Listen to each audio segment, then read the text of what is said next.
Sabihin sa akin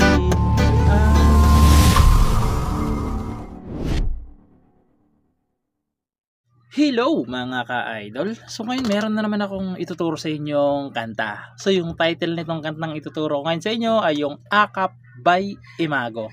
So may mga nagtuturo nito pero ano naman yun, strumming. So dito sa tutorial natin is gagawin natin siyang reggae. Okay?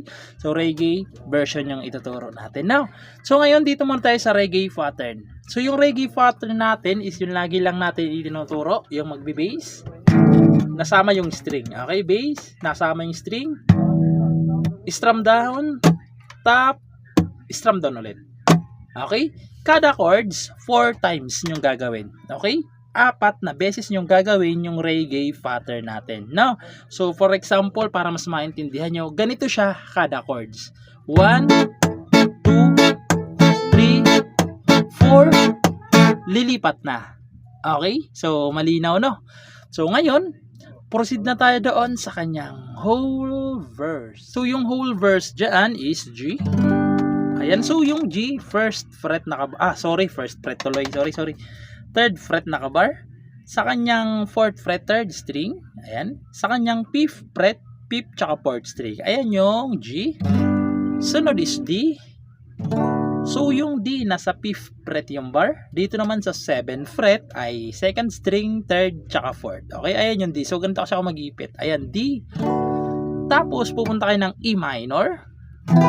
So, yung E minor natin is nasa 7th fret yung bar. Okay, 7th fret naka-bar. Dito naman sa kanyang 8, 2nd string. Sa 9th fret naman, 4th, tsaka 3rd string lang. Ayan yung E minor. Tapos, pupunta kayo ng C. Okay, so yung C is sa 3rd fret naman yung bar. Sa kanyang 5th fret naman ay 2nd string, 3rd, tsaka 4th. Okay, ayan yun, C. Para kayong naka-D na bumaba lang ng 2 fret. Ayan. Okay, ayan yung kanyang C. So yung 4 na chords, 2 times nyo gagawin. Okay, yung 4 na chords na yan, 2 beses nyo munang gagawin. Pag nagawa nyo sila ng 2 beses, pupunta kayo ng isang D.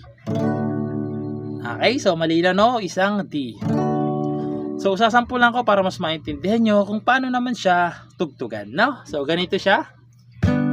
Nagtatanong,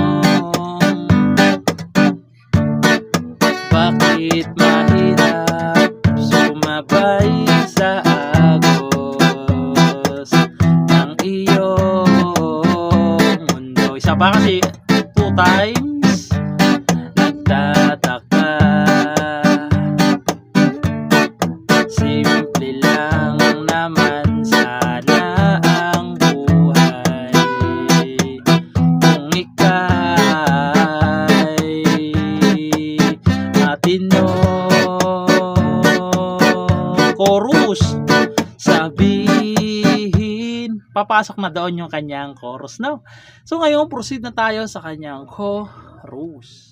So yung chorus niya dyan mga ka-idol is G, E minor, C, G ulit. Okay? So yung 4 na chords na yan, 2 beses nyo namang gagawin din. Okay? Yung 4 na chords, 2 times nyo gagawin. No? So sasampulan ko sa chorus para mas maintindihan nyo naman kung paano yung tugtugin siya. No? So ganito siya sa chorus. Sabihin sa akin lahat ng lihim mo, iingatan ko. Tapos ulitin nyo lang. Ibaling sa akin ang problema mo, kakayanin ko. Tapos, verse ulit. Doon naman yung sa part na pikit mata. So, doon naman yung sa verse. So, hindi na natin ano yung kasi yung whole verse kanina. Yun na yun. So, proceed na lang kagad tayo doon sa kanyang bridge. Doon sa part na sasamahan ka sa tamis. So, doon na lang kagad tayo proceed sa bridge niya, no? So ngayon, puntahan na natin yung kanyang bridge. So yung bridge niya dyan mga ka-idol, dalawang chords lang yan. Okay, so yung chords dyan is D, tapos, ito pala yung D, sorry. Ito, D, tapos G. Okay, yung dalawang chords na yan, 7 times. Okay, 7 beses nyong uulitin. No? So, 7 times nyong uulitin yung dalawang chords na yan. So, kakantahan ko ng maikli lang kasi pag kinumpleto ko pagkanta yung bridge, makaka-copyright na tayo, no? So, mahirap na. So, ganito naman siya kapag kinantahan sa bridge. Sasamahan ka sa tamis, sasamahan ka sa dilim. Ganun lang siya, paulit-ulit lang siya kasi 7 beses nyong gagawin. Okay? 7 times. Kasama na dyan yung doon sa part na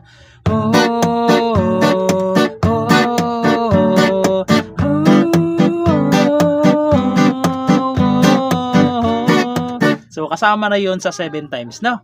So, yun lang. Sana naintindihan nyo tong tutorial natin at nagustuhan nyo, no? At yun, good luck sa bago nyong matututunan.